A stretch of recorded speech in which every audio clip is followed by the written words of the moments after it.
right. So for everybody listening, why don't you go ahead and introduce yourself and then tell them a little bit about what they can find on your channel. Yeah, so yeah, I'm Brian. I run Wasted Talent Fabrications. We do a little bit of everything. I don't shy away from many things unless they're Fords, because those are never fun. But I do LS swaps into crappy Japanese cars is my go-to. I like LS swaps into things that not a lot of people have done. I'd like to say I do them into things that no one's done, but that's just not a thing anymore. They're definitely in everything. Right. But I don't stop at LS's. I've got a 12 valve Cummins that's swapped into a project of mine. I've done swaps on bikes and four-wheelers and that type of stuff over the years. Just making things cool has been my big thing. But right now, the major projects and cars I have on the channel are, I've got a 2003 350Z that has an LS2 that's bored and stroked, and rather nice set of components all through billet and forged and all the good stuff to hopefully I won't break it type of deal. That's my nice car. It started off as a not great car and then became a really, really fancy car. And then I have a 2003 Subaru WRX wagon, the Outback wagon, that I'm in the process of swapping, which has been a rabbit hole after a rabbit hole. Nice.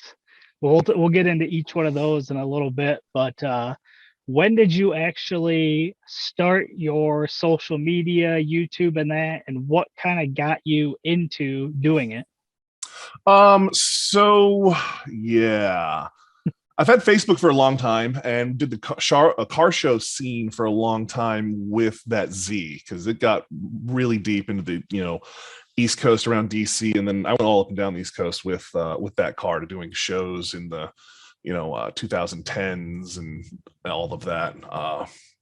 So Facebook was something that was kind of a thing for me there. YouTube, I didn't start doing that until, what was it, 2019 or something along those lines. And realistically, I was laid up on the couch for like 3 months. I actually had cancer and was in recovery and all of that from that, and had nothing else to do but flip through YouTube. Because realistically, I was tired of what was on TV after a while. I don't know if you've ever been laid up somewhere where you have nothing better to do and moving around kind of sucks. So you get into that comfortable position and then you just want to stay there forever. Right. Yeah. So after a while, there's nothing on TV at the weird hours, because I was living like the life of a rock star where, you wake up, you take drugs, eat some food, you zone out a bit, and then you can't really sleep anymore. And you're just kind of flipping through. And so YouTube was a big thing because I could watch what I wanted to watch when I wanted to watch it, whatever schedule of, what drugs are we on right now type of deal. And started watching guys doing car stuff because, I've been a gearhead for forever. Like I said, I swapped the Z in 2010. This is like 2018. So it was one of those where that was my thing. It always has been. So I started watching some of these guys and I'm just like, we do that. And I'm funny. I laugh at me. I think I'm funny. And the more I watched some of these guys like Cletus, I got big into Cletus watching the Leroy build. And that took me, I was one of those where I saw the clickbait titles and I always hated that. And I stayed away from Cletus for a long time because of that. And finally I got into it and I was like, okay, the videos aren't as clickbaity as they looked, you know what I mean? Because I see the blowing up the whistles with nitrous and stuff like that. And I was like, I wasn't there for that. Yeah. But then I saw the build on Leroy and I was like, that's kind of cool. So I went back to the beginning, and because of where, laid up and whatnot, I could watch that whole series through. And I, still to this day watch all of the stuff that he does. And then got in, and I went down the rabbit hole on Goon Squad. And those were the guys that made me go, I could do this. Like watching what they were doing and how they were doing it, I was like, I can do this. This is this type of stuff I do. And then at that point, I started getting better, and the idea kind of left me. It was like, whatever. And so some time went by, and I started needing something to get me off the damn couch, because, after a while, you're just kind of like, I don't want to do anything. I just want to sit here, and, you get in that mindset and whatnot. So finally I was like, all right, I need to get off the couch. We need to get some projects, do some stuff. So my buddy hit me up and was like, hey, there is a truck. It's a ramp truck. And he had a Jeep that was like an off-road Jeep. I think there's some of it on my Instagram. You can see it. He's got it all zombied up and whatnot. And he's like, I could buy this ramp truck and put the Jeep on it and take it to the places we go off-roading. And I'm like, I mean, I'm always down for a bad decision. So I'm like, okay, yeah, I'm down with this. This could work out. So it was an 81 square body single cab ramp truck somebody had put together. It was like 3 hours away. And I'm like, sure, we can go get it. And I'm like, is it going to fit on the trailer? And he's like, sure. So I've got a 16-foot, CarMate double axle. And I'm looking at it. I'm like, it's going to be tight, but I'm sure we can do it. And so I hook it up to my truck. I got a 2016 Denali 2500 diesel. Good truck's my tow rig. And we head out there. We get there and we pull up and I'm like, this thing's big. It's 3500 chassis, and the freaking ramp hangs past where the regular long bed on that would be. So it gets on there and it's not happy about it. And we go down the road and I'm like, we can't do more than 45 miles an hour without tail whips. And I'm like, I can't believe you did this to me. So at that point we pull off somewhere. I think it was at the freaking Walmart, and we move. It had a bunch of course, it's like anybody's project. It has crap everywhere. So there's like 2 transmissions and spare tires and all this crap on the ramp. So we moved all of that into the engine bay and like trying to nose load this thing as heavy as we could, which helped. That got us up to 55 miles an hour. But that wasn't going to do it for me either. So then we pulled over and put the ramps from the ramp truck, because I have like on the front of the trailer, there's like the bar that stops you from rolling off the front of the trailer for the tires. So I put the ramps on top of that, and we drug the truck up to where the front wheels were actually on top of that to get as much. I couldn't make a really sharp turn because it would have been like front of the truck to back of the truck type of clearance. And I remember we were in the Podunk Nowhere, Virginia, coming back, getting this thing. And people are looking at us like as we're wenching this thing up on and we're fighting it. It's being just a total pain because it's a stick too. So you can't like drive it up on this contraption. It was, the wench had messed up. So we were hot wiring it. It was just a total roadkill disaster. And the whole time I'm like, we should be filming this, because in the back of my mind, I'm coming off of all this time on YouTube going, this is gold. Like this whole adventure right here is just I would watch this video. These guys we are idiots, and people would love to watch this. This is what I'm thinking the whole damn time. I keep saying it, and he's going like whatever. And so we finally get this thing home, finally get to where it runs right. It's dark now. I look over and he's asleep, and I'm like, I hate you. I'm over here white knuckling this thing because now I can do 65. And I don't know if you've ever been anywhere around the DC area coming from Virginia. 65 is not fast enough. These guys are all over you. So I'm white knuckling this thing, and he's just over there asleep. I'm just like, I hate you. Because he goes to sleep whenever we drive anywhere. But so that project, we got it home, and I think like a week or 2 later, I went out and bought a GoPro and was just like, screw it. I'm gonna start recording stuff, and then just went from there. And so being that I'm active duty military, I knew that my schedule was going to be an issue with YouTube. At that point, I was 4 years from retirement. So I knew it was kind of like I was looking to the future type of deal, what do I do when I grow up type of thing.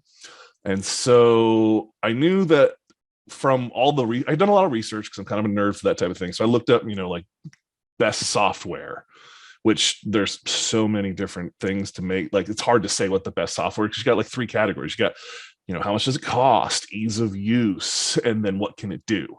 And you don't get all 3 out of any of them. Doesn't matter. You know what I mean? So I did a lot of research on that and found out what I liked. I did a lot of research on cameras and figured out what I wanted to spend, because you get expensive there. And then I did a lot of research on how to go about doing YouTube, and consistency is a really big thing for that. So I knew I needed to have content, because you don't want to get to a point where you have no content. And then a lot of the thing that people talk about when you go down the rabbit hole on how to do YouTube is getting burnt out. It happens to a lot of small creators when they first start, and I did the same thing. You throw everything at it and you're editing everything and you're doing all this work that you don't necessarily need to do, but you don't know that yet because you haven't figured it out.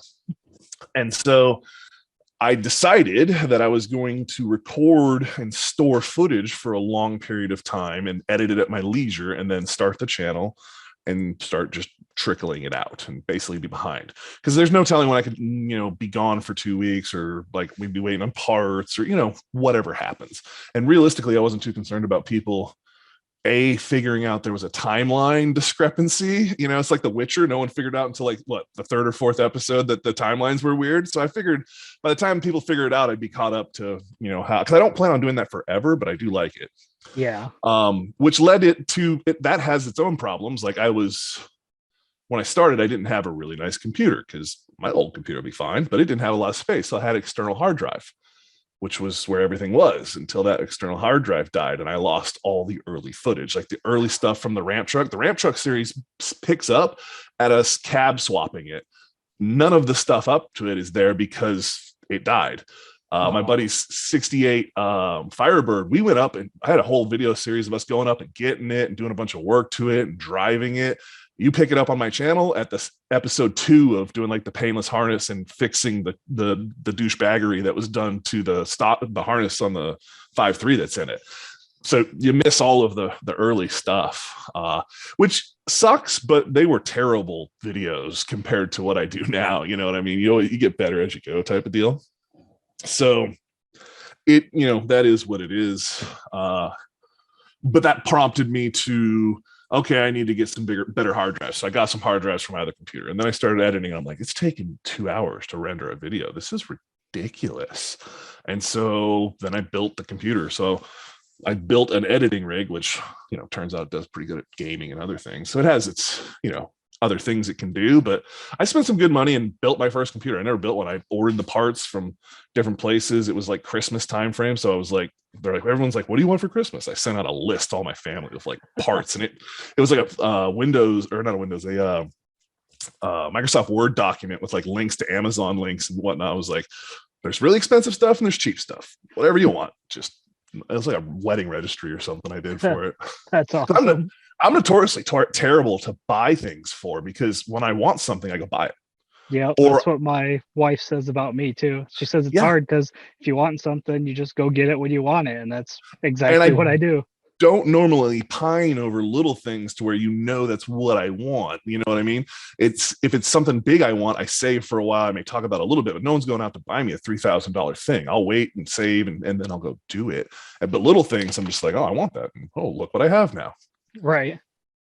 So yeah, that's how I got into the YouTube deal. And I started off, once I finally greenlit the channel, we started off with a barn that we fixed up. Well, we ended up tearing the whole damn thing. We were going to fix it up, and then the whole thing got torn down and put back up. And so it's a whole time-lapse series. It was really easy to edit. And that's what I actually started the channel with, because I'd been putting those up on Facebook, and everyone was like, these are so awesome, blah, blah, blah, blah, blah. And it really got me. I was like, all right, I'll start the channel with these time lapses and we'll see where it goes. And because at that point I was pissed off too, that I didn't have the beginning of the series that I had started. The series that I was the most into at that particular time when I started, like, the channel actually out there, was the beginnings of them were gone. So I was kind of disappointed by that part, and that was pissing me off. So I just started off with the time lapses because they were stupid easy, link them together, a couple of transitions, cut out some bull and some music, and they're done, and they look good. And you're like, oh, these are so easy to edit. And then you get into real videos, you're just like, oh my God, I put so much time, because I'm like multiple cameras and having angles. And then I'm like, this angle sucks. Or I'm like, oh, the audio sucks over here. So now you're linking audio and all this way more effort than I should put into these things that no one is watching, but someday somebody might watch it. So, yeah, it's definitely a lot. And I tell people that when they talk about wanting to get into it, I'm like, it's a fair amount of work, and you're going to edit, and then you're going to watch it, and then you're going to see something you don't like, and then you're going to have to go back and edit some more. And I'll spend a weekend editing a video before I get it the way I want it. Oof. So I have created a thing that I do now where basically I put I spend a day or whatever, not whatever. The first run pass is me getting everything put in a linear line on it. You know what I mean? I get, this is all the footage I have, and here it is lined up. I line up, if I got multiple cameras, I line up the tracks so the audio works, and I can flip back and forth, and I get it set up. And normally I do that after I finish the video before, so that next time I go to edit, it's set and ready to go, because I found that takes a good bit of time, and then when that's done, I don't want to edit anymore. You know what I mean? So when I finish a video, I normally do that, which then kind of pisses me off. I get it right, and then I'm done editing. You know what I mean? I come, it's this way when I go to start, I got a good starting place, and I go. So that's like my first run through on a video. And then I'll go through a second time and just chop the crap at it. I flow through and just getting the bull out, finding the gems, because by the time I'm editing some of this stuff, it's been almost up to a year in some cases, for some of these videos. So, which is good and bad. It's good because when you're editing something right after you've just filmed it, it's like, God, I just went through this. I just lived this. And now I'm reliving it again. And especially if like something bad happens in it, you're just like, oh my God, this stupid thing. I should have seen this coming. So doing it later, you're like, oh, I forgot about that. And so that's kind of cool. So I'll go through the second pass and get it chopped down to, somewhere in the, anywhere from 20 to 15 minutes is where I get that second pass gets me to, and gets me my story-ish. At that point, I've kind of figured out what my story is going to be, because I don't set up the videos when I'm filming them with a video in mind, which is something I would like to start getting into from now on, because the editing is way harder that way, but it's way easier in the filming process, because I just kind of clip the cameras on and I do what I'm doing, and then I figure out a story later. So it's right now me screwing later me type of deal. There's been many a times where I've been editing and I'm just like, you're such an a-hole, dude. What is like, why would you do that? So at that point, I go through it and make sure that I like what it's, how everything's going, and chop it down to try and get it. I want to be somewhere between 12 and 15 minutes. That's where I like to stay if I can. Sometimes the story goes longer, sometimes it's shorter. It just depends on, where the footage and how it lines up. A lot of the time, I subscribe to the Rob Dom school of outros now. If you go watch all my early stuff, I'd go out to this garage and point the camera at myself and talk about the video and do a nice outro. And I learned real quick that no one sees that. Yeah. No one sticks around to the end on my videos. It just doesn't happen. I would bet even like Cletus and some of those guys don't keep guys that stay around to hear the outro at the very end. Some people do, but they're getting out of there by then. So it's just, my videos just end. You're like, you can't leave before the outro if you don't know where the outro is going to be. So, and sometimes it's just because I was working, we were doing all this stuff, and then it ended and I didn't film anything for an outro, or I didn't want to talk about it. We'll talk about it in tomorrow's video, or you know what I mean? And like you said, sometimes it's been so long that you can't just refilm an outro now, because it's been so long ago. Have you ran into that where like you missed a piece of content, or wish you would have recorded something and now you can't go back and do it? It's been so long. I can one up you on that. I have misplaced, because I download everything into files and then label them by dates and by project. And I've done videos, put out the series, moved on to a new series of videos, and then found a clip that would have been perfect for those videos we already released. And that's kind of where I was going. I do one more pass through. So on my second pass, I chop it down. And then the third pass, I really chop it down and get it perfect. Like as perfect as I'm going to get it. And then I go through and I do all my transitions and my audio. And at each time I'm going front to back. I don't jump around, front to back. And then once that's the last pass. And then I render it and then I watch it. And it's got to be really messed up if it's in once I've rendered it. It's got to be like real bad. Little stuff, I'm like, ugh, whatever. Because the problem is, if you keep going after little stuff, you will spend all weekend chasing something that, let's face it, in the end, we're not winning Oscars. And that was Yeah. something I had to, there's something I had to come to peace with me. You know what I mean? Me and I had to have this conversation of how much time are you willing, and is it really worth it in the end? How much better is that one transition that's a little dicked up for the time it took you to go back and fix it? Yep. And that's where I run into problems all the time because I'll render it and watch it and then edit it and render it again, watch it again, and I'll just keep finding little things. And yeah, you're Yeah, right. and It'll drive you you'll go down the crazy. rabbit hole. Exactly. And that was one of the things that I had a problem with. And I mean, it doesn't matter how many people tell you these type of things with this deal. You're going to go in and you're going to figure it out for yourself. And you're going to say, oh, no, that's not going to happen to me. And then one day you're going to realize that you've been editing a video for, 7 hours. And it's like, why? And that's been me. I've done that before. I've spent an entire Saturday editing this video to drop it on Sunday, and then I wake up Sunday morning and still have a couple things to finish, and it's like, holy cow, that goes my whole weekend just Yep. editing this one video to make sure I get a video out. Yep. And so the nice thing about being ahead of the game is I do this thing where I edit until I'm like, screw editing. I don't ever want to do it again.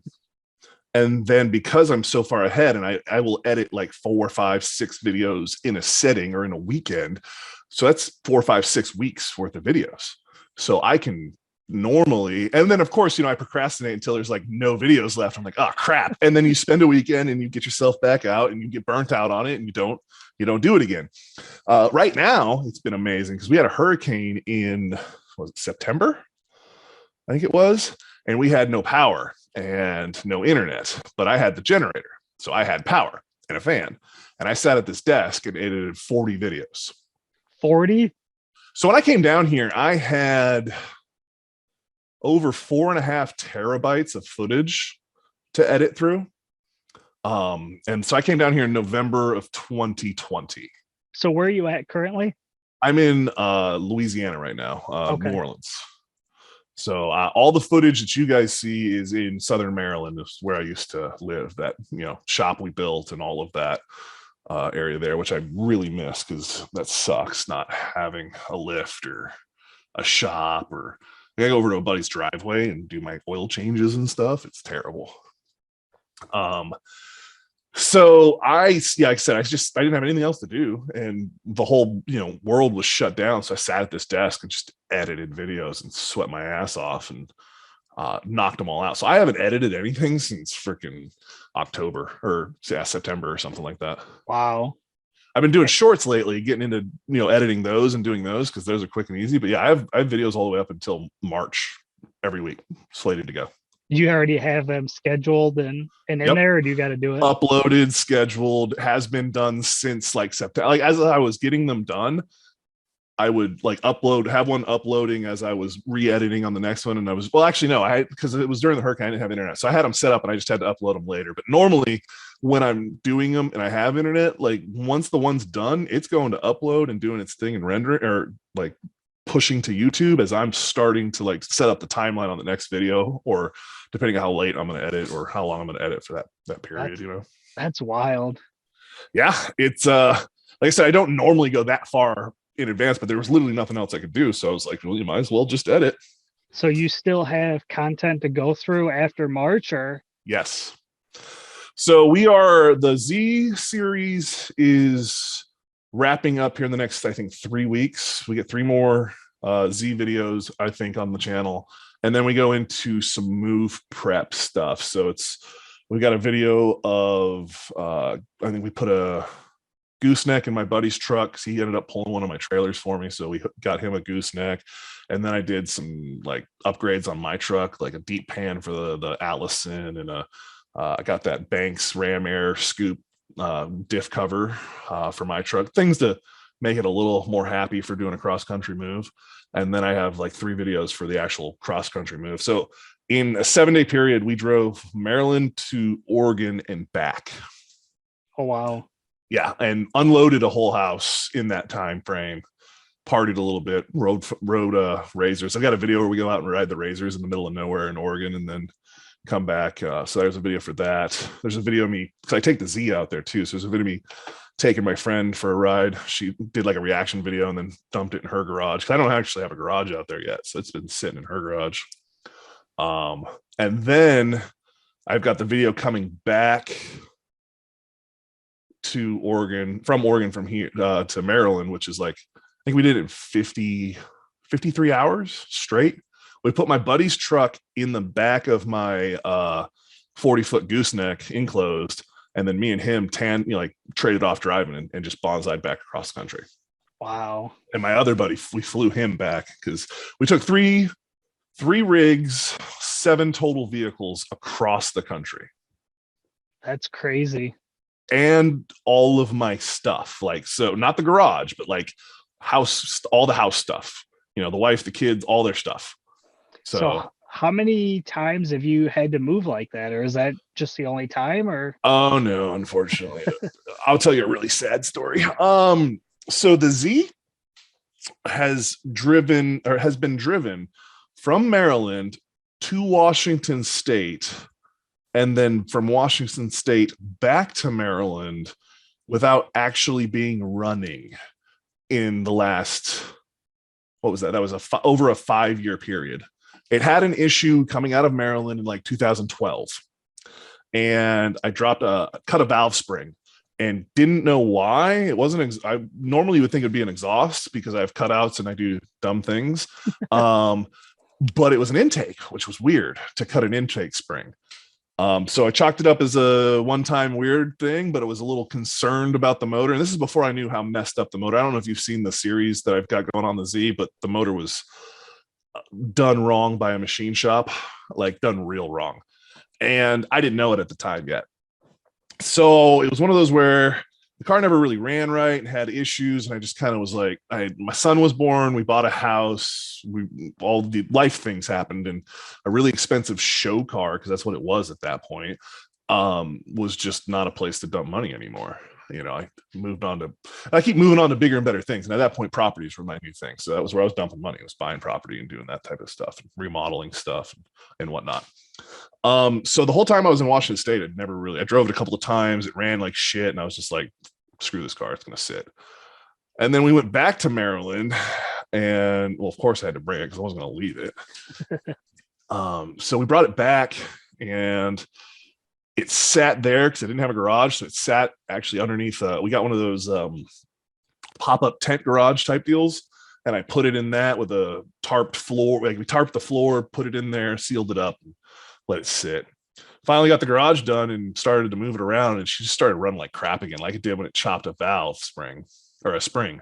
So at that point, I was fixed it, or this is like 5 years after the first one. And now, granted, it's only driven like since the first spring to the second spring, it had only driven maybe 600, 700 miles, give or take, in that 5-year period. I never really drove it because I was afraid about dropping a valve through that very expensive motor. Right. So when it really started running like shit again, and I thought it was another valve spring maybe, or didn't know exactly what, I was like, screw this, we're done. And when I built the motor the first time, we never did the heads. I had the heads reworked. They had bigger valves and they were port and polished and springs and all that stuff. But I just didn't have the money to buy really nice heads. So it was always on my mind. It was something I was going to do down the road. And so at that point, I was like, screw these heads, screw these valves, screw the springs, screw all that. We're gonna get new ones. And at that point, I was pretty sure I was having a cam bind issue, and that was why I was chopping springs. But I hadn't confirmed that I chopped another spring. I just was pretty sure at that point. So I finally bit the bullet and called Texas Speed and got a set of the PRC heads and put the 750 lift springs in it, because I was like, I have a spring issue. I've had a spring issue. I don't ever want to have a spring issue. I got the cam specs and I told them what it was, and they're like, you should be fine with a 7. I was like, you go to 750, right? And he's like, yeah. I was like, I'll do that. Just at this point, I just want to be safe. I want to be able to sing on the 2-step on that thing, or on the rev limiter and whatnot. So I get it in and start pulling it apart, and I found just the worst. For paying the kind of money I paid to have a professional build that motor, I found things like a dual roller chain assembly put on, which LS motors don't need. That wasn't, they didn't space the front cover. The front cover ate through. It had an oil leak on the front cover because the chain had eaten through the front cover. Really? Yeah, it was self-clearancing. I ate through 2 starters, didn't know why after I got that motor rebuilt, because the motor was self-clearancing itself. I just thought I had one go bad, and then the new one I got was just a bad one from the store. No, that wasn't the problem. So there was that I saw when I pulled off. I was like, great. So this motor's been on a heavy diet of aluminum paste and oil. From there, I took the heads off and found one of the pistons had a nick in the top of it from a valve, and then turns out the spring was busted on that one. If you look in the video, I like zoom in on it when you can see it before I see it. Like yeah, it's kind of funny because I zoom in, like, I'm like, what the hell's going on here? And you can totally see it, but I just haven't picked up on it yet. So I was at that point, I was like, dude, this motor, I don't trust what's going on here, blah, blah, blah. I'm like, so I flip it over and I pull the pan off. And it's not until I'm on a FaceTime with my buddy, and he's like, look at the number 1 main, the main bearing cap. Mm-hmm. It was on backwards. Yeah. And those are was it stock rods or? No, this was a stroked and rotted this motor was done up. I-beam connecting rods, scat rods, CP pistons. Like, it had a very nice bunch of parts in it assembled by idiots. Oh, okay. And it gets worse. So they had the main cap backwards, and that was last straw for me. At that point, I took it to my buddy's machine shop. Now this is I'm back in the same area I was when the motor was done the first time. At this point, I find this is out, and so I'm like, I'm going after this dude. So what year was this when this was going on now? The motor was done originally in 2011.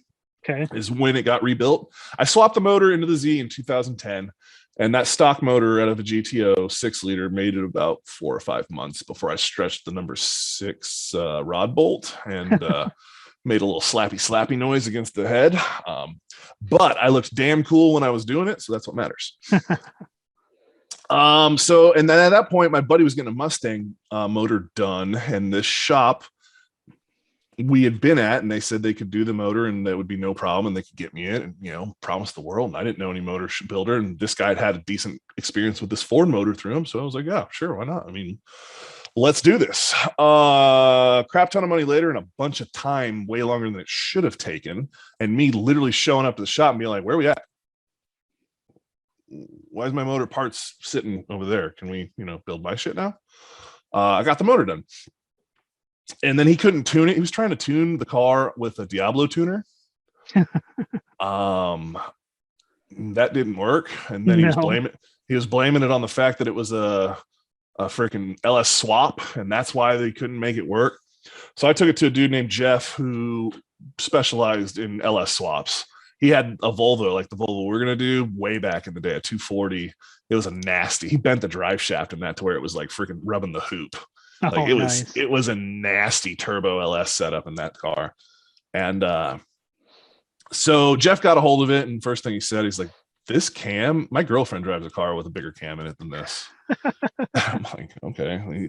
And so he's tearing things apart, puts a new cam in it, finds a bunch of other, things in the top end. We didn't dig all the way through the motor. And I guess at that point, it hadn't clearanced a lot, because I'm wondering how the hell he didn't see the issue with the cam gear and whatever. But anyhow, he gets the car running better. And we've discovered some issues that have been done throughout other parts of the time. And there was a throttle issue that we figured out and some other stuff, and got it running, and it was running good. And then I drove it for a while, took it to car shows, did thing, and then it chopped that valve spring, and then we moved across country. So you're basically caught up with that. We moved across 2012-ish, late 2012. So I had it for about a year or so, and I put some miles on it. Drove it up to PA for a show, drove it around, did a bunch of shows around the East Coast. I won first place at imports versus domestics. They used to do a big car show back in the day before it was all racing. it was wild when I went back this last time. The car show was non-existent because there were so many race car trailers there. They kept getting the car show smaller and smaller. Well, the year I went, there were 300 show cars there. Oh wow. Well, that And was the then, big thing back then, the hot import nights type yep, deals. yep. So that was all the rage right there. I won a trophy so big I had my buddy taking home in his truck. It wouldn't fit in the car. It was pretty awesome. So now this fast forward to, was it 2000? I guess it would have been 2000, either 19 or 20. I think it's 20. Yeah, 2020. When I'm doing the motor, I'm opening it up. So we're talking almost 9 years later. Oh wow. And I'm finding all these things, and now I'm like, screw this dude. We're getting this dude. And turns out he's been out of business for the last 5 years. Better Business Bureau has a bunch of marks against him, and the internet is ablaze with threads and forums talking about basically go F this dude. And I was like, oh, well, that sucks. Guess we're not getting any blood out of that stone. Because I paid a lot of money for that to basically have it all go to crap. So I take it to, at this point, my buddy down there. I don't know if you saw the short I put up with the Turbo Nova just the other day on my channel. That's my buddy Bean's car. And the guy who builds those LSs for him, he's like, go see my buddy. So I went up there and give him the same story I just told you where we at. And of course, he knows all these guys. He's been in the world down there, and he was one of these dudes who wouldn't. He doesn't talk shit. I mean, he's just like, oh well, it could be this and it could be that, and we won't know. And I've dealt with Jeff in the past, so I know how he is, and it's yeah. So we'll do this and this and this, and that was his version of hate. Like that dude legitimately doesn't talk to Jeff and like does not like Jeff at all. But that was about as bad as he would talk about Jeff. You know what I mean? That was just the kind of guy Right. he was. So he starts going into this motor and sending me pictures and showing me what's going on and whatnot. And one day he's like, hey, can you come by the shop? Who was right up by my work. So I come in and he's like, hey man, so I had to redeck the motor. And they so what had happened was I got a hold of the guy who used to work at that shop, he says, and turns out they didn't have the fixturing to deck an LS motor. So they fixtured it like a 302 and decked it. So my decks weren't square. They were off. Oh So wow. he had to redeck the thing so much that my pistons come out the hole. I need the big boy, LS7 gaskets on there in order to get the right clearance on this thing, because it had to be decked down so much because they screwed the pooch on that one. That was the first time I heard that dude be like, yeah, they messed up. And that was the worst I could get him to say about these guys. And I knew it was bad because he's like, I'm not going to charge you for that because this is ridiculous. I he took pity on me. Like I paid someone to do this. He went through, did the like rotating balances and stuff. And he's like, none of it was right. And the worst thing he said about the whole dude is like, apparently that dude could do really good work when he wanted to. And unfortunately, apparently my stuff wasn't one of the things he wanted to. Wow. So it ended up getting 20 over pistons. So I have because I had one piston that had a skirt that rubbed pretty hard. So I've got, 7 CP pistons that are 10 over. They're pretty cool. It was going to be another like $400 for one piston or something like that. And I was like, fuck. And I was like, I'll use these on something else, but Right. I still might scumbag them into something else at some point. I needed 2 more rods because at some point, that piece of spring had went through the motor and it nicked a few rods and stuff like that. So he had, because the machine shop, they have stuff laying around. He had some rods there. So he was able to get them all and shave them down to weights and balance them and all that in the motor. I got a video with a picture. He's got a ratchet on there. And he just runs the ratchet up and just lets it go. And it rotates the rotating assembly. I'm like, oh, that's nice. Yeah. So bunch of money more. And then the whole thing with not working on the Z for all those years was it's always so expensive every time I touch that car. So my buddy would be like, why are we working on this car? This car's so awesome, blah, blah, blah. I was like, dude, that's $5,000 every time I do anything on this car. Mm-hmm. Every single time. Oh, no, it can't be that bad, blah, blah, blah. And I'm like, dude, it is every single time. So after it was all said and done, I think it was $6,000 at that point to rebuild the motor, get the heads, a dual clutch, and miscellaneouses. And this is And the second time, right? It's being built. second time, yes. Does that include the Texas Speedheads or? Yes, that includes the Texas Speedheads. I think all the machine work and everything he did and the parts he got me came out to like three or right around $3,000.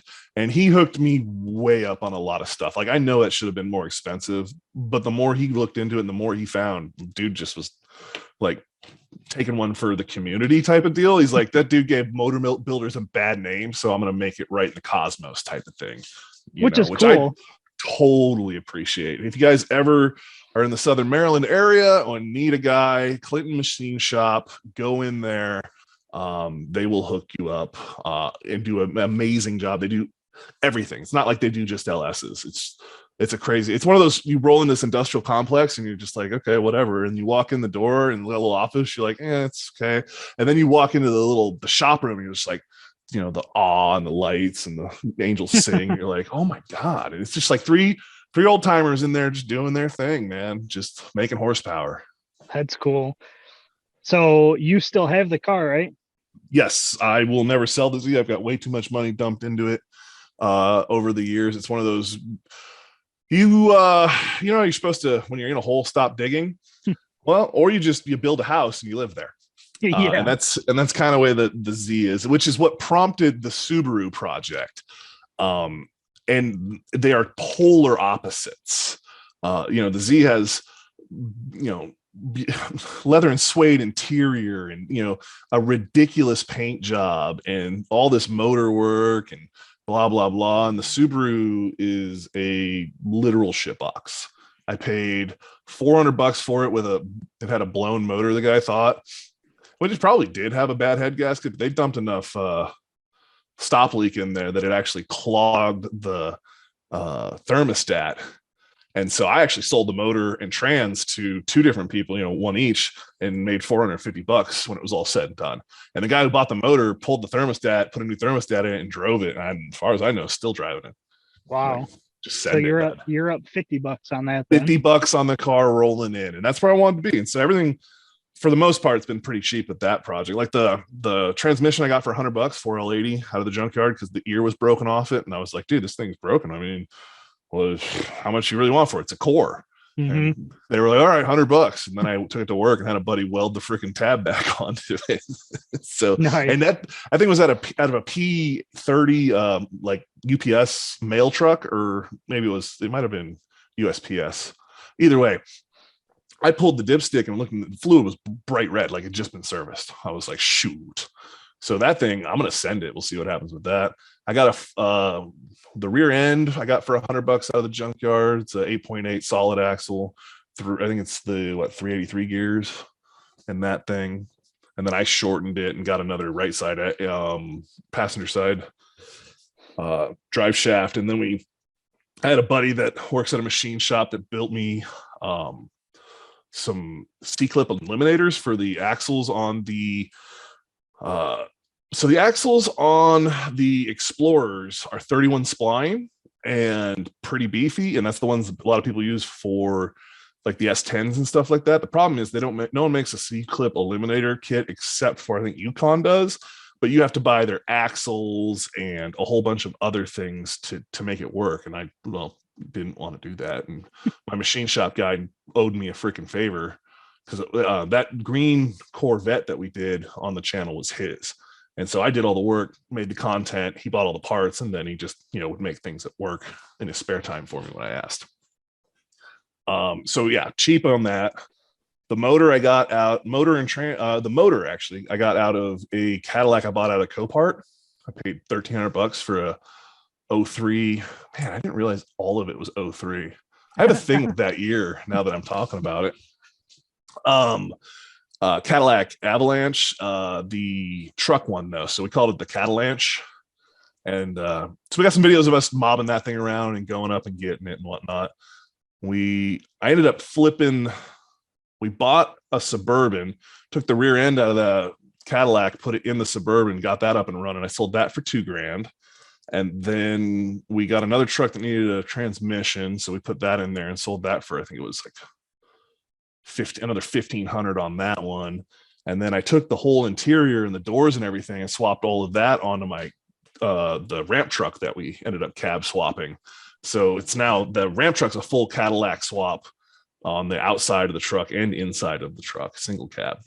So it was Nice. all said and done. The motor's basically free. I think it might have paid me. I'm not really too sure on that.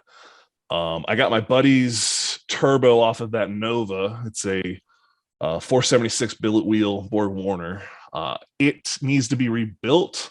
It's probably okay. The end play feels fine, but the motor, he killed a oil pump on his motor and on the big end of the track, and then shut it down once they figured it out. But it's hard to say how long it ran without oil. So it needs to be rebuilt. I think I paid $600 for that turbo, which is pretty decent for how nice of a turbo that is. And I got an intercooler out that deal. So all together, all of that is just cheap parts. And then it's steel and welding, like the whole swap kit I made from, I bought a tube bender to start that project. That was my justification for a tube bender. So if you count tools, the project goes up quite a bit in cost, but I'm not really counting the tools because I've used that tube bender on a bunch of other projects since. And then I bought my big Miller welder to really got tired of using my little 110 jobby. And once getting into some of the like frame stuff, it wasn't going to be enough. So those two tools right there are more than double what I have in the car so far. Like up until that point. So it was one of those like, am I counting that or not? I'm going to go with no. So from there, I finally had to spend a little bit of money. So I bought a cheapo fuel cell off eBay, like a 17-gallon fuel cell. But I got the Holley twin 450 drop-in pump setup. I don't know if you've seen those. Yeah. It just goes in the cell, which I really liked that, and was able to blank off the other pickup tubes and all that crap. So I spent some money on that. And then I put a set of Viking Racing 4-way adjustable shocks on the back of it, and with coilover. So that was more expensive than pretty much everything else I've described. So at that point, we doubled the price of the car. Because some of the things, my deal with that car is like be as cheap as possible on things that aren't going to be like that rear end. It don't need a brand new rear end. I can build that one. It's going to be perfect for what I'm going to do. There's no point spending the money on like a 9-inch or a already done 8.8 that's narrowed for what I need. I can do all of that. But the shocks, I could put a cheap set of shocks on now, but they're only going to go so far. Mm-hmm. And then those are going to be a problem that you have to, so you're going to end up paying for 2 sets of shocks, maybe more, depending on how you step your way up. Or you can bite the bullet the first time and it'll be cheaper in the long run type of deal. And I did the same thing when I got to engine management. I went with a full Dominator setup on the car. And that is by far the most expensive part of this entire process. But I bought it a couple of years ago during Christmas, and so it was a little cheaper. It's way cheaper than it is now. So I'm stoked I pulled the trigger on that. I wish I would have pulled the trigger on injectors way back then, because I've just watched them. I've got a picture of what they were like 3 years ago when I ordered the Dominator and was like, I don't need injectors right now. And it was a big price already. So I was like, I'm not going to get them right now. I'll get them next time. And they are like $300 more expensive now than they were, 3 years ago. Yeah. It's just wild. But so yeah, that's that project. I've gotten it to, so we back half the car. I tubbed and narrowed it, put the 8.8 back there, put a 4-link on it. The motor's, swapped. The turbo kit's done, but it needs to be redone because I've figured out ways that was done not the best. And, time and ability to look at it and figure out that I did that not the best way. Yeah. I got to the point where I have no way to run my water piping and water setup for the water pump. Okay. So basically I made it too tight. And so right before I left, had my buddy like modify a stock water pump. So I put welded bungs in it and blanked off the normal outs and all of that stuff. Did you just do a short on that? I did a short on that. Yeah. He was welding a big old plate on there. And so I have that water pump and it would work, I think, but I think I'm going to redo it, and I got to move the turbo, and I want to low mount the alternator, I think, because that's what I had done. I might go to a electric water pump setup too. I'm not 100%, but because there's only so much room for the turbo piping and whatnot to do what it is. I built that whole turbo piping kit out of leftover parts and some V-bands and other bullshit from the Cadillac and some stuff I ordered from eBay. Like I got like $200 into the hot side of that deal. Yeah. So if I got to cut it up and do a little more tweaking to make it work, we'll do it. It's not the end of the world. So that But one's never driven yet, right? nope, never started it. Never. Right before I left, and we haven't gotten to this part in the series because I haven't edited it yet. But I got it up in the air. I got the drive shaft made and put in it. I got the shifter set up and done and put in it. I got the intercooler done and put in it. I got all of the sound deadening scraped out of the car, and I got the interior put back in the car before we did the move. And so that car is actually sitting in a trailer that's not too far from here in Mississippi, because I was going to try and work on it here while I've been here for the last 18 months. But I never found somebody that had a shop or garage that would let me basically get in there with a giant half finished project. But So you're about to retire soon, right? So you plan on starting to pick those things back up? That is the plan. So when I get home, I want to finish up a little bit of stuff on the Z. I want to switch it over to a Terminator X because I'm sick of messing with the stock computer life that it's been on since 2010. And then it needs new tires because I've done terrible things to those tires. They owe me they and e-brakes and lots of rolling sideways things. Yeah. Those tires owe nothing to nobody. They've lived valiantly.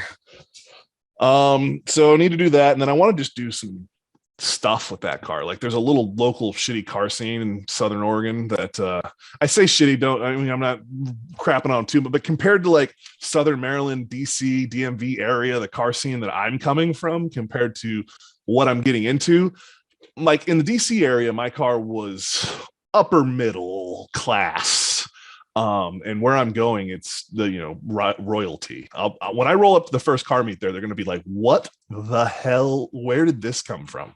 It's like a 2000s throwback for sure. Oh, it totally is. That was I got a comment on TikTok the other day with it. It's like, man, the ghost frames really kill the vibe, man. It's 2022. That's so early 2000s, and I'm like, when do you think that was done there, bud?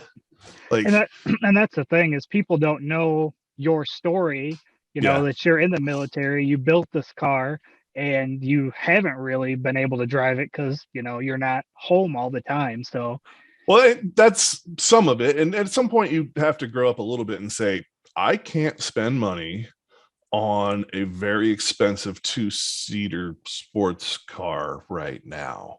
It's a hard decision when you get to that place in your life and you have to make that decision. It really sucks. Yeah. And that was the nice thing about YouTube, that the YouTube makes me have to do that. You know what I mean? Well, I mean, it's not have to, but it gives me the opportunity to say that maybe some income or some content is worth playing with this thing again. Where I'm at in my current situation, you know what I mean? And the move was the big thing. I knew if I moved that thing back across the country without fixing it when I did, it was going to be forever before I actually fixed it. Because when I get home, I don't have a shop set up yet. I still got to figure that out. I don't have a house in Oregon like to buy yet that I've figured out. We're renting there and whatnot going forward with that. So I have to figure all of that out. So if that was a full rebuild that I had to do somewhere else, it wouldn't get done. Right. And so that was the whole point of getting that done before the move, and then getting the Subaru as long as it is. I wish I could have got the Subaru further, but time just runs out. I got that car back in a roller and then parked it to get everything else done that you've seen across the channel up until this point. And then I was back for about a month and had to pack up the entire garage, because that's what's in the trailer now, is the full garage and the Subaru. So I could roll up to anywhere right now and just be a full fab shop out of that trailer. That's awesome, though. Oh yeah, you'll see in when we go wherever we go in April for this thing. I've got what? So I've got 220-foot sticks of 1.75" DOM 120 wall in there. I've got probably half a sheet of. I know I got at least half a sheet of 1/4-inch plate I've got a Wow. bunch of extended metal. I've got some 3/8 freaking aluminum plate in there. I've got all kinds of good like materials for all of that in there, and tube benders, welders, argon. It's amazing the crap that I stuffed into that little tiny. Well, I mean, it's a 40-foot trailer, so but it feels tiny once you get everything in there. There's a fridge in there. We get power. I mean, there's beer that's been in there for like 3 years, so that'd probably be. We'll get somebody to drink that while we're there. Yeah, I was gonna say that's definitely got to be a content there. Oh yeah, yeah, yeah. No, definitely. We'll scumbag someone or make it a bet. Like you lose, you got to go drink one of the freaking Bud Lights that's been in the fridge in Mississippi for last whatever. I mean, you pretty much can start a mobile fabrication shop at this point. I could. The car being in there really takes up most of the room, and I'm a lot heavier than I would like to be on a regular basis. But I plan on basically, I would like to do a lot of like drag and drive type stuff, and or even like going and like doing a project with like narcs at some point, or whoever, and be like I can roll up with the welders, the tube bender, and some little stuff. Like right now I've got a lot of extra stuff in there that we don't need, that was just in the garage but needed to go. Like that would stay wherever home base is. But if I could lighten that thing up to where it's not so heavy, yeah, it would be a total, out of the trailer type Yeah, mobile fab shop. I've told Narcs before that I think it'd be kind of cool, and it kind of fits what you're saying too. Is being that our channel is all LS swap. When he goes to do, the LS and the Narcs cart, 815 just happens to be there, and Yeah. when the next guy is doing his LS swap, 815 just happens to be there again. Like that would be kind of a thing for our channel. We just happen to show up when somebody's doing an LS swap. And I'm totally down for that. I dig that whole idea of, and that's kind of a lot of things, because I've mentioned the big things on my channel, but there's a ton of little projects that go on in the channel because of people I know's cars and stuff like that. So me throwing my time and effort into other people's cars is just, I mean, I don't know if it's a military thing or whatever it is, but there's always somebody's stuff who's broken that you end up working on, and the only thing you get out of it is some beers and some good time. Right. And so I don't have any problem with, hey, come over here and let's work on my stuff. I'll buy you pizza. And I'm like, you had me at beer, Right. but I didn't say beer, but you're going to. And there's going to be a camera the whole time. So Oh yeah. And that's been the trade-off recently, but I was doing car stuff on people's stuff long before the camera. oh yeah. You know what I mean? The camera was recent development, but I wish I would have had the camera back in 2010 when we swapped the Z. If I was Yeah. doing YouTube on a potato phone back in 2010, I mean, shoot, who knows where I would be at this point? Right. And that's kind of the same thing with our channel. The 240 was swapped before the channel ever started. So I don't have a whole lot of content other than me driving the car, doing some autocross, going to the Yeah. drag strip. But as far as actually like building the car, I don't have a whole lot. So this year I know I've got to do some maintenance, kind of work on it. And then I've got that 6 liter that I want to bore over to a 6.2. And I've got that Mm-hmm. 6.2 rotating assembly. So that'll kind of maybe bring that back around to the channel. But otherwise, I did that. I've got tons of pictures. So on our Facebook Yep. page and Instagram, there's, tons of pictures, but that's all I had back then. I didn't have, cameras, and I wasn't doing the YouTube stuff, and I wish I did. So now we go out of our way to record everything we do, like Yep. the El Camino we're doing for Dan's brother-in-law. We're recording all of that. But Well, have you thought? So I did it with the Z. I did a slideshow. I put all of the pictures, and there was so many pictures, and then did transitions for all of them, and got it all how I wanted it. And then I watched it and came up with how I want to do the voiceover, and then I voiceovered it. I think I am not a fan of listening to my voice. It's just one of those things. I don't think anyone really is. right. Um, so I don't know how I really feel about the whole thing. Dude says he likes it. He says it's a really good video. I don't know if he's just saying that to be nice, but it goes through and takes you from like when I bought it and when it was stock in 04 all the way to where it is now. Where it was before I started the rebuild, this series that I just started building on it. Yeah. So, I mean, that might be something to do for you. You know what I mean? Take the time and do it for that type of deal. Yeah, I'm But not sure. I don't know if I'd want to spend the time on that or just kind of pick it up from where we're at now.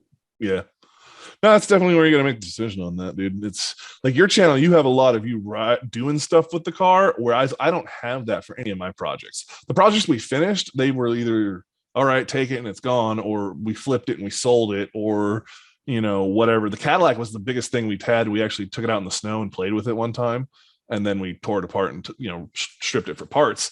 So getting the next couple of weeks of videos is actually driving the Z, which I go to edit it, and then, like, the wind noise is terrible. Like the videos coming out this week, the wind noise is terrible, and I'm trying to like hide it with some music, but I still want to hear the car because the car sounds amazing. So it's I've learned some things that will help me for when I do driving and car stuff moving forward, but that didn't help me when I was editing that in September, and I realized that I was screwed for a lot of that content.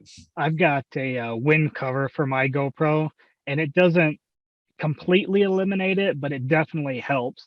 Yeah, it's just like and you're mounting outside. You're mounting outside the car. I have done some of that, or just even walking around at like different events, and you pick up wind noise and stuff. Well, so now I started using. I got a Rode mic that and the adapters and all that for the GoPro to help with audio. But on the car stuff, I actually mounted it like on the top of the windshield, looking down over the engine as we drove around. Which the shot's really nice because I have the hood off and you can see the motor and you see us moving, driving and whatnot. But the audio just sucks. And what I learned is I need to put a freaking GoPro in the car, so I'll have an internal noise so I can hear A, us talking, and B, the engine noise, and I can just dub it over the freaking the good picture on top.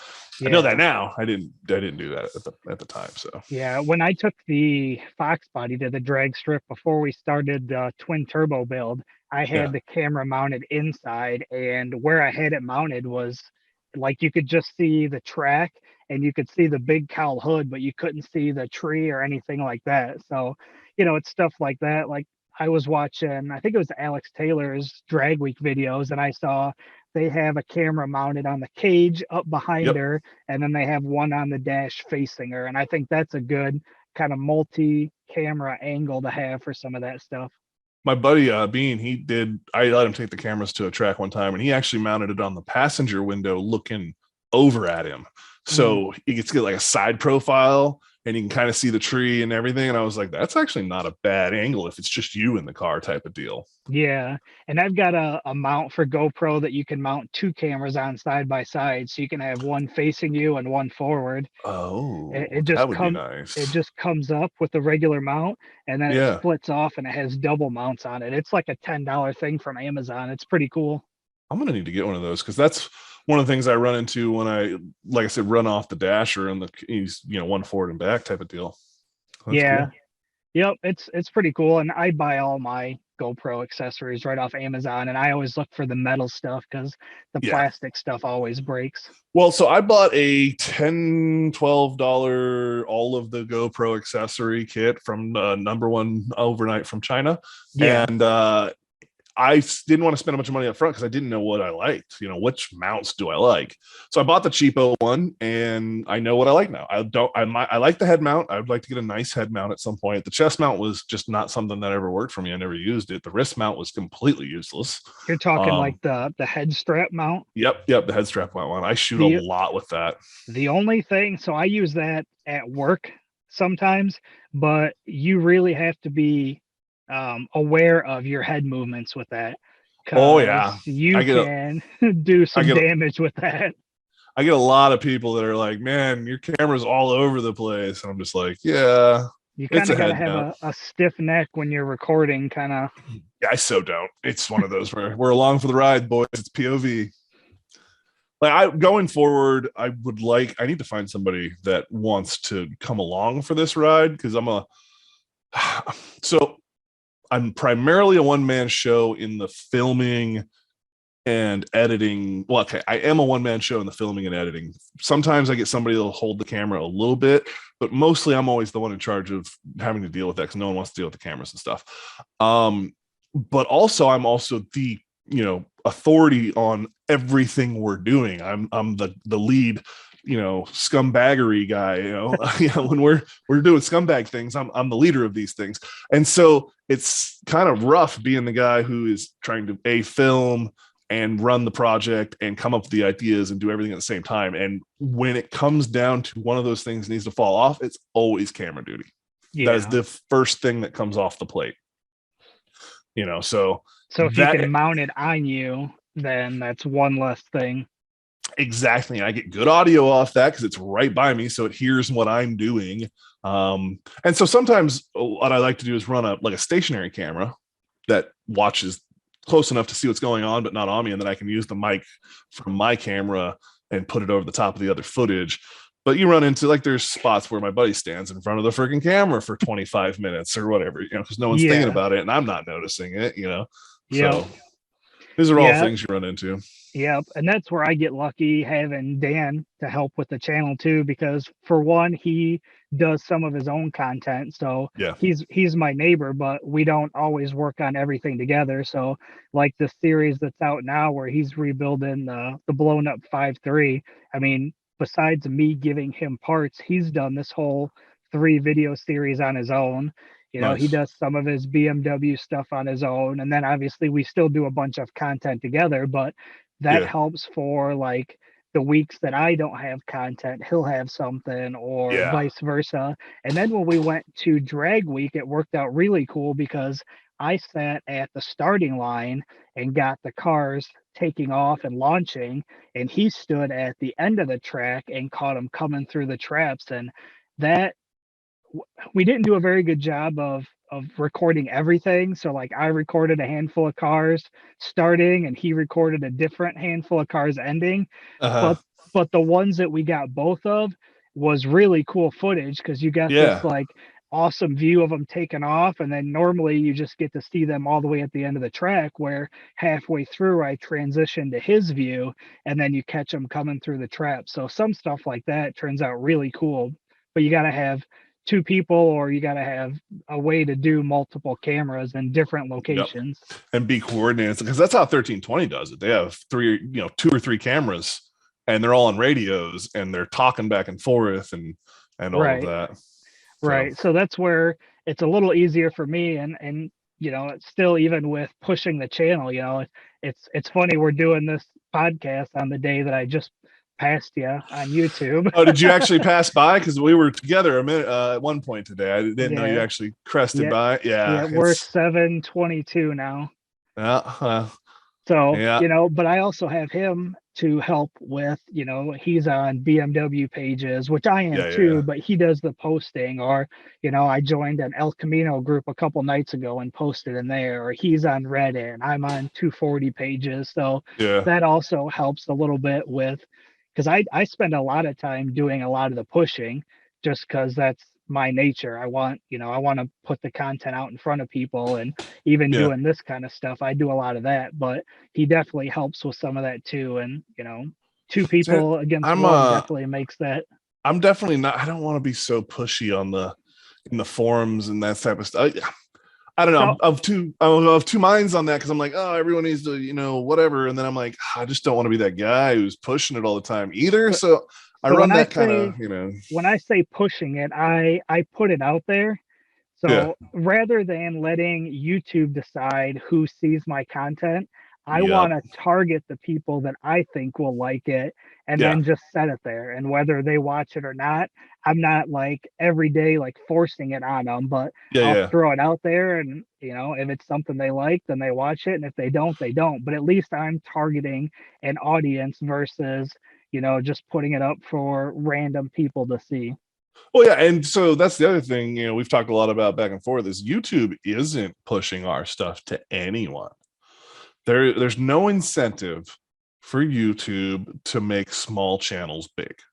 Right.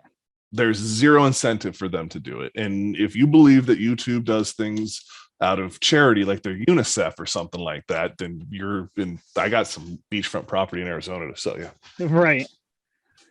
So that's kind of the way I look at it. Is I go on these different social media platforms and target people that are into LS swaps or that are Yeah. into Dragon drives or Fox bodies, 240s, El Caminos, BMWs, and then I just post a picture of the build, or if somebody comments on hey, let's see some builds, and I'll kind of throw that stuff out there, and Hmm. and usually it seems to have been working fairly decent. Yeah. Yeah, I just I don't know, man. I started in the Facebook groups back in September and got into a couple of them, and then just realized it's just a bunch of people dumping their links and not actually watching each other's stuff. And I'm just like, I'm in there hitting likes and watching videos and going over and checking their stuff out and commenting, and you're getting no interaction back. Right. No one comes over and does anything. No one even responds to your comments, and I'm just like, That what am I doing here? right. And that's how you get your stuff out there, is responding to comments. I mean, Yep. that Instagram video I was talking about, I comment on every single comment, even if it's, you know, something that's not really relevant. I just Oh comment yeah. back just Well, to and you get have that to, going. because you have to if you're going to.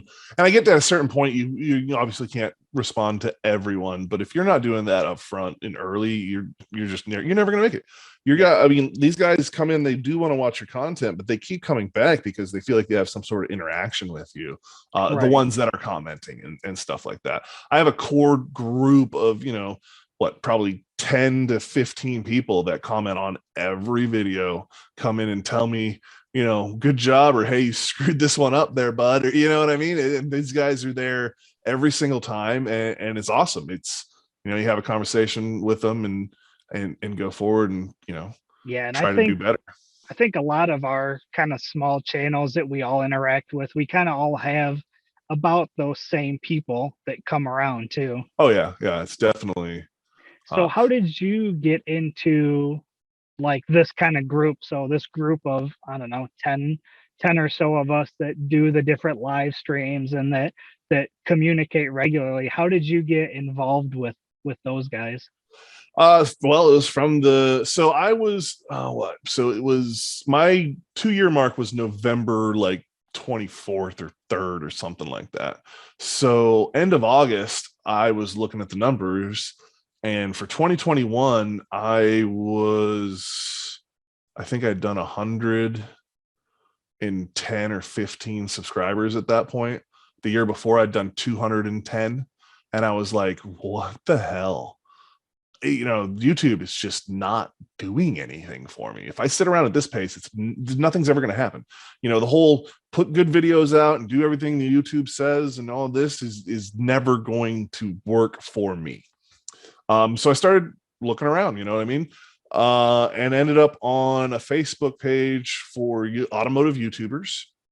That's Was why I that went for it, because is that the car tuber one that we were I in, am, or is that a different one? yes, it was one. I actually ended up on a bunch of different ones. I've gotten out of some of them because they were, what they were.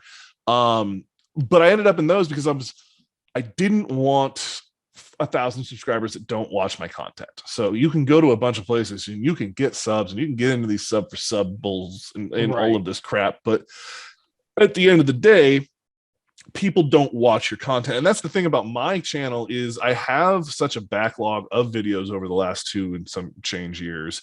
And the people that are subscribed to me do watch my stuff. Not everyone comments and everything like that, but the people watch my stuff. Like I'll put a new video out every week and I'll get 120 views in a week, but I will get hours of watch time off those videos. In a week, that video will do 20 watch hours or something like that.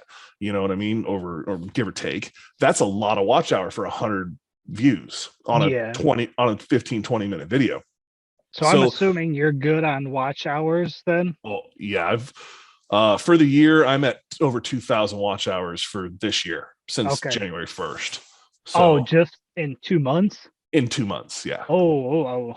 Right now I'm pulling down anywhere from 1 to 1.4 K watch hours a month Oh, wow. at this particular moment. Yeah, because we're not even all the way through the second month. We're halfway through the second month. I'm over 2,000 watch hours. Yeah, I'm at 648 on my 12-month rolling.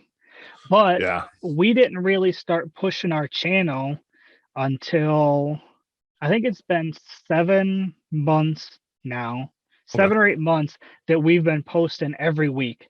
So we haven't even hit that 1 year of weekly posting because that's Posting. where we struggled a lot in the beginning was just getting rolling and how do Yep. you what do I record and what's the next video? We didn't have that planned and now we're kind of like you where we've got, 2 or 3 weeks ahead now Yep. and then we can start planning for the next 2 or 3 weeks, which kind of helps from getting burnt out. But Well, and we that was the didn't other do thing I that for a did. while. I started recording everything.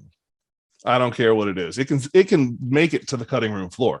I record it, and that's the nice thing about having, you know, I think I have 15 terabytes of storage on this computer. I can record everything and keep it, and then decide later that's garbage. And there's some stuff that I have deleted because I'm just like, I'm never going to do anything with this. It's ruined. Whatever. I don't care. But I record everything. Something comes Yeah. in the garage, I do it. Something I think could be cool, I record it. I've got videos of us just doing dumb stuff that I'm like, this is terrible. Why did you record this? But every now and then there's a gem, and especially in the world of shorts, if I got an evening of recording dumb stuff we were doing in the garage, just hanging out, not really accomplishing anything, and I get 2 shorts of dumb things that we did that was funny, that's a win. Yeah. And that So, oh, good. and that's just a lot of, you don't know what's gonna happen.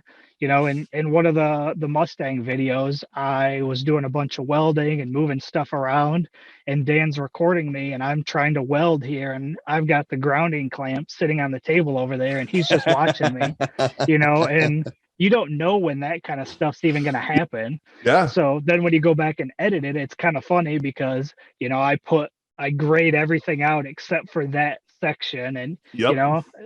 know those are the things that you never know when you're going to have.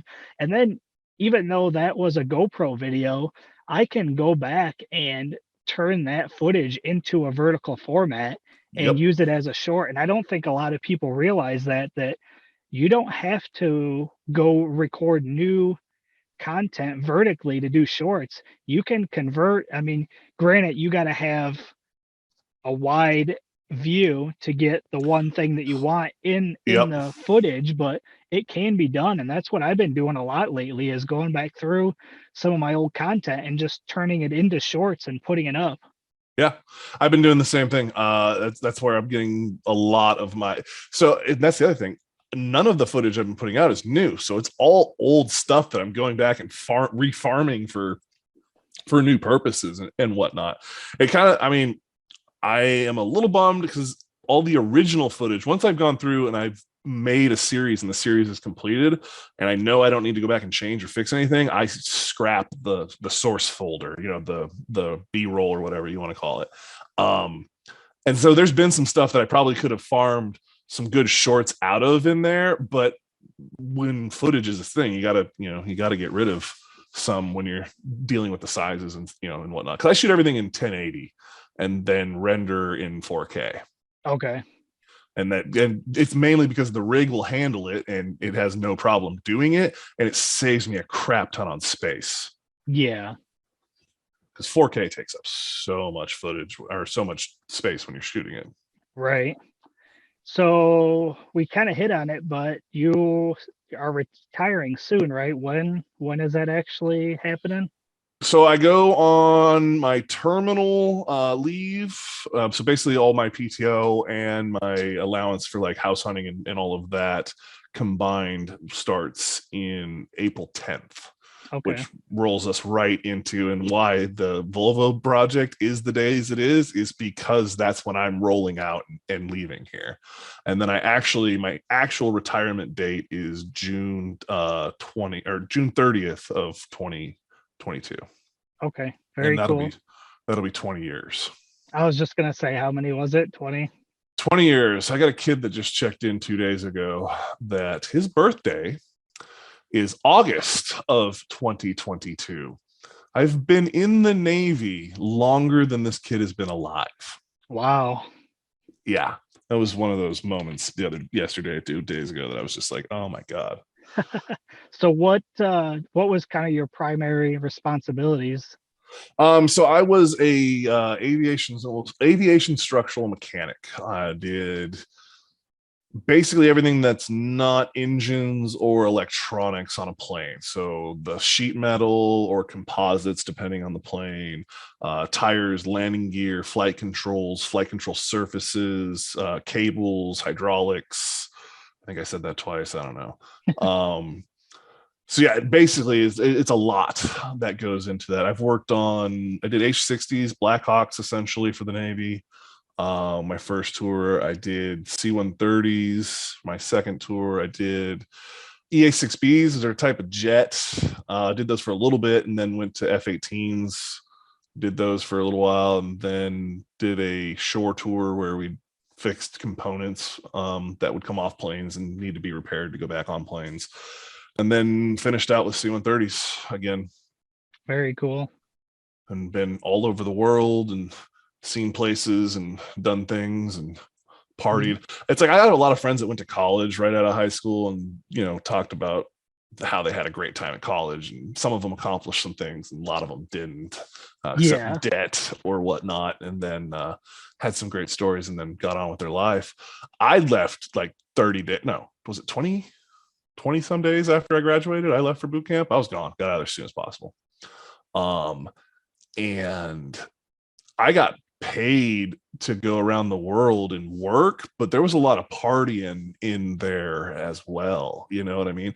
My glory days were in foreign countries, you know, having a great time. Right.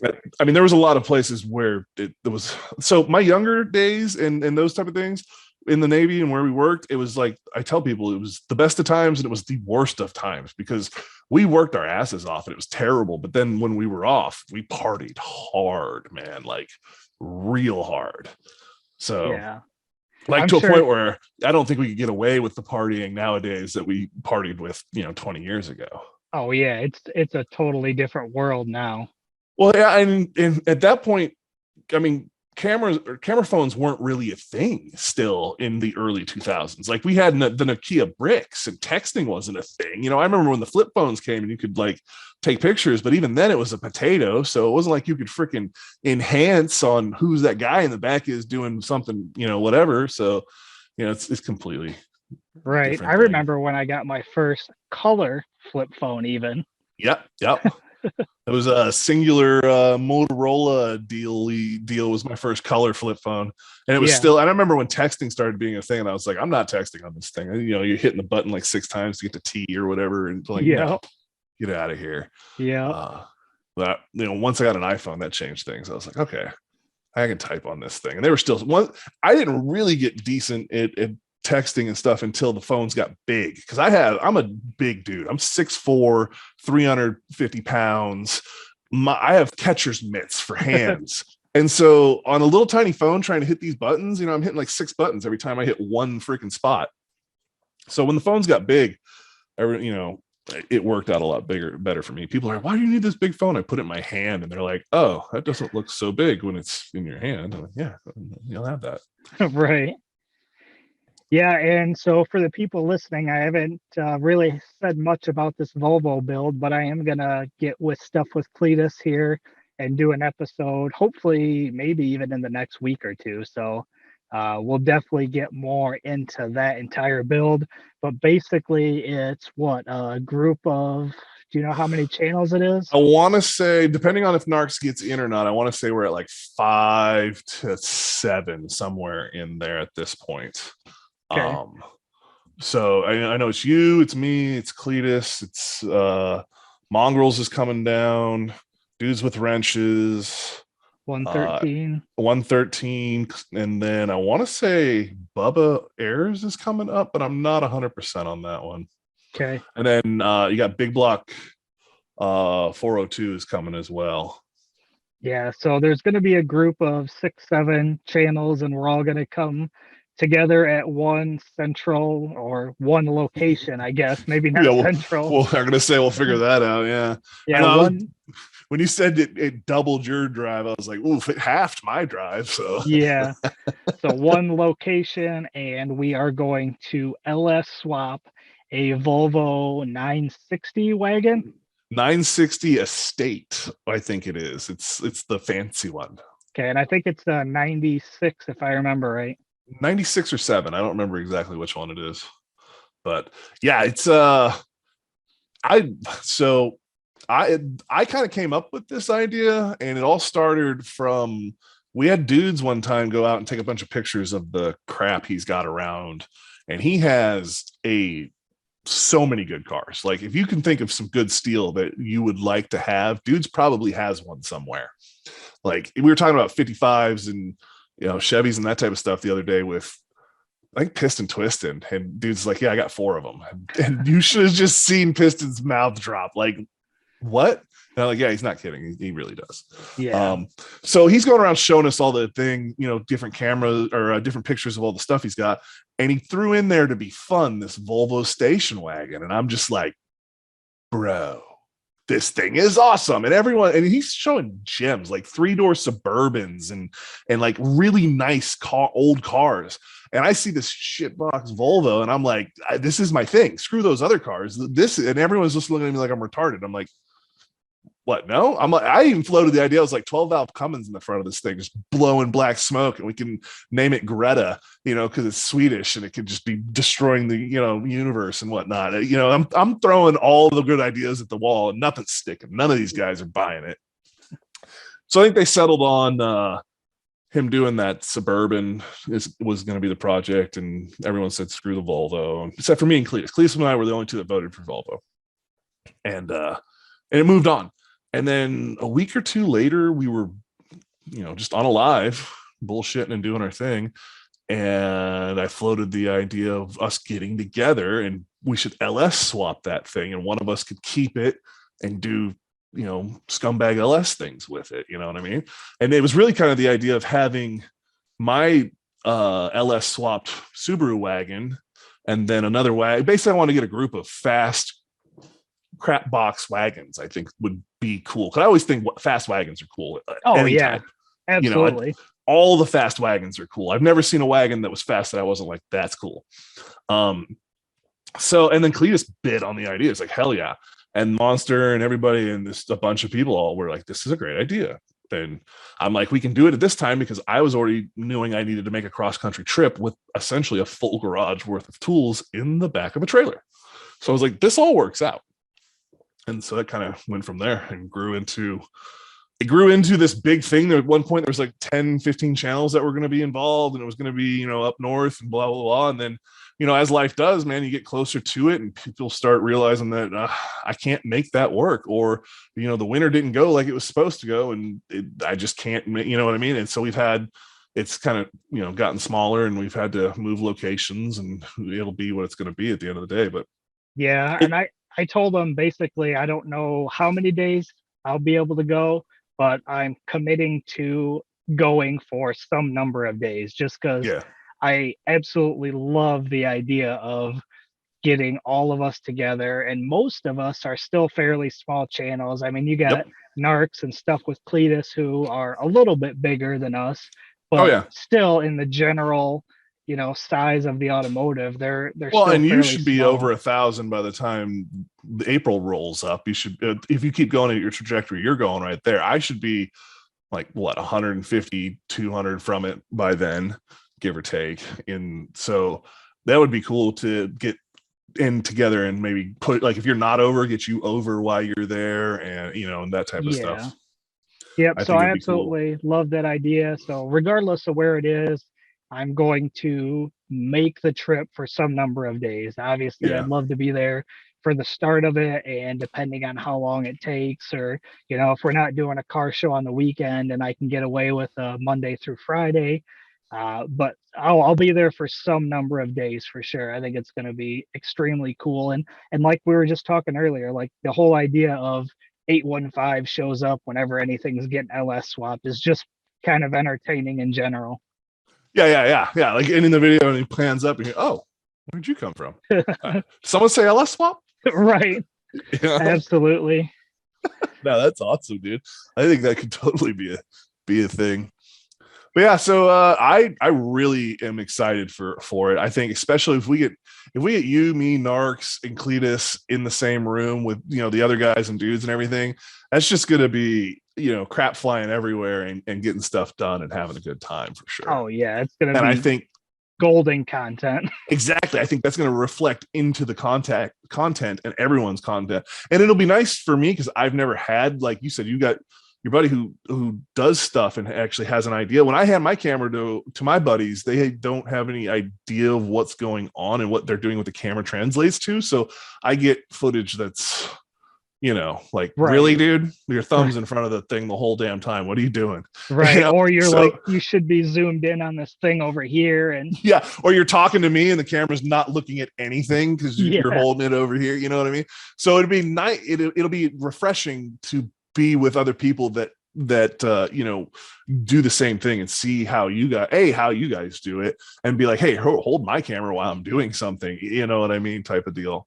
So I think the cross footage and videos, I think, is going to be really cool for that whole experience, and the whole scumbaggery of, roadkill meets, overhauling, I think is just a really good idea. I mean, Roadkill literally made a name for doing a very similar thing with the crew that worked in the Hot Rod Garage, or whatever you want to call the Motor Trend studio there, with Lucky and the other guys. We're basically doing the same thing where we thrash on a car and then go road trip it, but with other YouTubers. Right. I think it can be a thing just in general. Like, we could be starting something that could become, honestly, it could become a TV show like this. It is actually a cool thing. You're getting these like-minded people together, and I totally like this idea, and I think it's going to be super and I would cool. like to do it moving forward, like not just do it a one-time thing. Like every year we pick somebody's got to figure out who's going to host, and we figure out whatever project we're going to either it doesn't have to be Ellis swapping something every time. It could be like next year we get together and we turbo somebody's car, you know what I mean? So we take a running and driving car and we make it better or worse in a week. You know what I mean? Or something along those lines. I mean, I don't want to keep doing all the work to Cletus's car for him, but and the Subaru is already going to be turbo to start with. And I plan on having that done because I would like to hit LS Fest with the Z and the Subaru this year. Yeah. Kentucky. We talked about taking at least the 240 there, because that's one show that I've never been to.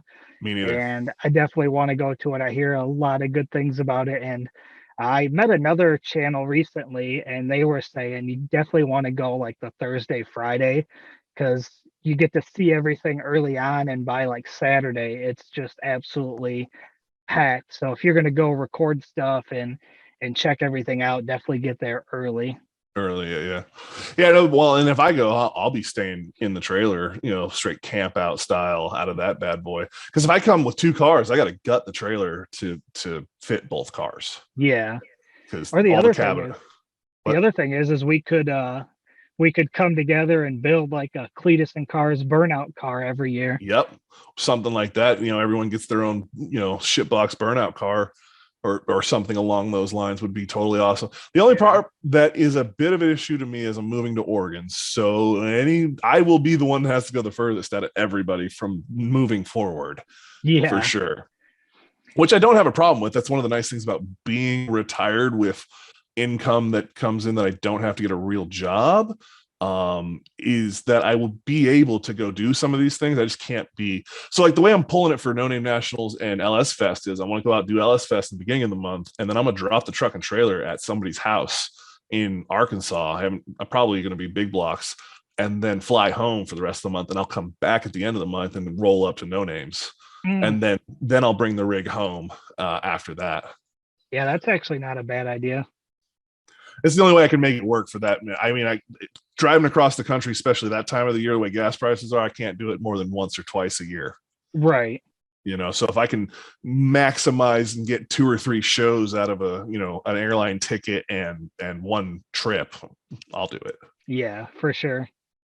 But all right. Well, we've been going for a while. This has been super. I told you I'd talk your ear off. Yeah. Well, it's super fun, and it's always interesting. I want to get stuff with Cletus on, and I want to get Dudes on. They both have already said that they would join, and I think Junker Clunker said he would come on. So Oh yeah. it's definitely going to get some new episodes here and get those released. It's, it's just one more thing. I've got weekly videos. I'm trying to do live streams. I'm trying to do the podcast. So getting Yeah. as much out as I can. Sometimes it just takes a little bit longer.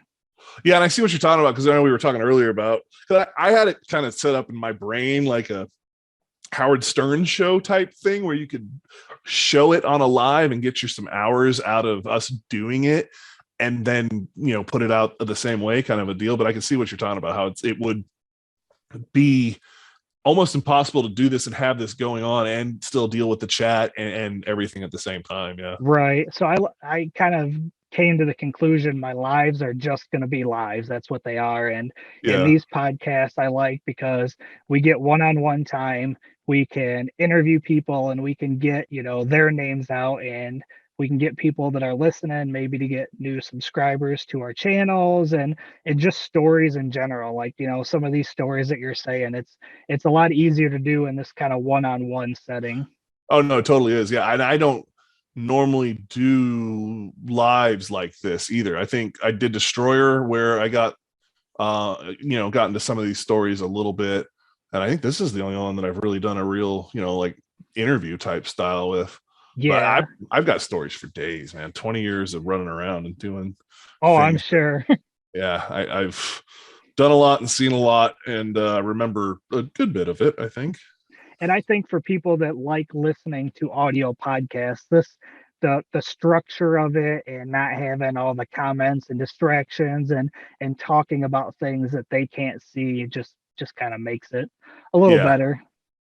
Yeah, no, totally. And that's the other thing too. I don't have to worry about what I'm doing with my hands, because I'm a very hands Yeah. talker. Or I'll be playing with something like like Yeah. this. I'm just playing Yep. with a little foamy for one of the cameras. But Yep. you know, Now, sometimes I take and put these whole videos on YouTube still. So, okay. like, because this So you could get some still be hours an out of them. actual content still. Yeah.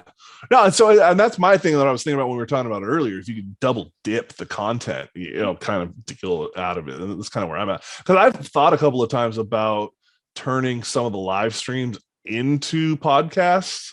But that was one of the things I think I added a poll on the last live stream, just seeing what out of the people who watch the live streams, how many of them actually listen to pod style shows that are similar to what we do for lives. And it was out of 51 people who took the poll, I think it was 70% was no. Yeah. It's And not a the problem with that is when you get that many people talking over each other, it makes yeah. it hard to be something you can listen to when you're at your desk at work or wherever. Oh yeah, no, I totally get that, and that's the thing. Like, I have a big personality, always have. So you get like CP and I in a room talking, and it doesn't matter if there's 5 other people in there. It's CP and me talking back, and we're having conversations, and everyone else is just along for the ride. I've had buddies that watch it and like, you need to let everybody else talk, and I was like, listen, it's kill or be killed in here in these mean streets of the live streams. You know what I mean? I try to help it, but you start getting going, and it is what it is, man. Oh, absolutely. All right. So as we wrap this up, why don't you go ahead and let everybody know where they can find you and what they can see upcoming on your channel? All right, so yeah, it's like I said, it's Wasted Talent Fabrications. We are on Instagram, we are on Facebook, we are on TikTok, kind of. I'm dipping the toe in there. I'm not a fan of TikTok, but you go where the people are. And then of course YouTube. That's where the big push is. It's where we put all of our content comes out on YouTube. The other platforms get bits and pieces, but YouTube gets everything. So come check out the community tab, check out the videos, check out the shorts. We do it all there. Coming up, we get the Z. If you're watching this right about now, the Z will be coming out and doing some driving around. We actually finish a project and drive it. And then, like I said, we do a big cross-country move and get some stuff ready for the tow rigs and whatnot. The cross-country move is way sketchier than you think it is. You will not be disappointed with how we pulled that off. Like I said, 3 tow rigs, 7 vehicles across the country, and a truckload of stuff. I'll let you do the math on how that all works out. Just to say, there may have been a truck on a trailer with a car on the truck. Um, if you go to the Instagram, you'll see those pictures. That is the one nice thing about Instagram, because of everything is behind. If you go to my Instagram, the pictures are done. You get to see a glimpse into what the video series have coming, because I was posting pictures as things were happening. So you can get an idea. It doesn't tell the whole picture, but sneak peek, go check me out. But yeah, that's the big things for the channel going with that. And then obviously once we get into the Subaru build, I'm going to be sprinkling those in as well. We drop constant content. Every Wednesday there is a full-length video build on whatever we are doing in the series. Every Monday and Friday we drop shorts of some sign. Some are funny, some are cars, some are funny cars. It's I try to keep it with that. Every now and then we get like aircraft stuff. I do have some aircraft stuff from my work I can share here and there, as statute limitations and whatnot expire on some of that. So there's some jet stuff and that type of stuff that is in there sometimes on the shorts. And then every Saturday we run a live stream. So it's not nearly as structured. Okay, it's not structured at all. It's a free fall. The chat goes where the chat goes, where whoever, I've had guys from the chat box drive the conversation on where we're going. I've had guys that come on the panel and drive everything from food to well, everything. It goes up, it goes down. We are not for children. I don't recommend bringing your kids to our live stream. That was another one. I'm trying to be like keep my cussing down a bit on this, because I don't know what the rules are with that, but I am a sailor, so you get what you get there with that. Absolutely. All right. Well, thanks for coming on, and hang on here for just a second. I'll get this wrapped up and then we'll talk for a bit. Cool. All right. Appreciate Thanks. you having me.